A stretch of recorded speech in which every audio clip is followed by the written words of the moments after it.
over 12 years to a budget that he's already committed to spending more than $1 trillion in deficit every year. So over 12 years, it's $12 trillion. He's now pledging to spend to save $750 billion. The disconnect between ordinary people and that kind of talk is a Grand Canyon of disconnect. It's just incredible. We don't even have a dialogue going here.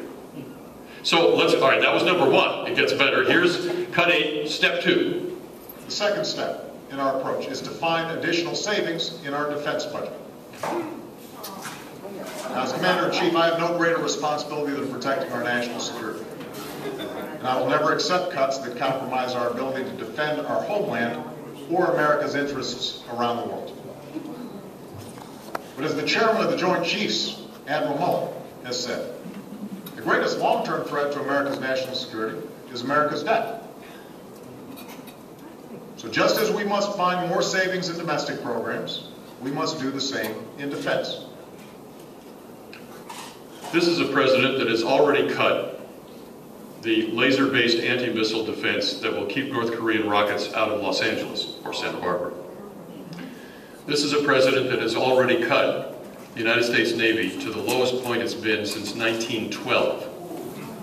This is a president that has canceled the only chance we have to meet the Chinese with a fighter jet that actually performs better than the one they're already building. This is a president, in short, that has already endangered the United States with regard to military cuts and isn't willing to make cuts where they would be obviously good in the Pentagon, which is all that bureaucracy. I mean, how many people are standing behind that one lonely warrior out there on the tip of the spear? It used to be a pretty long line anyway. Now it's like an infinity of people. Tens of thousands of people who never see the battlefield.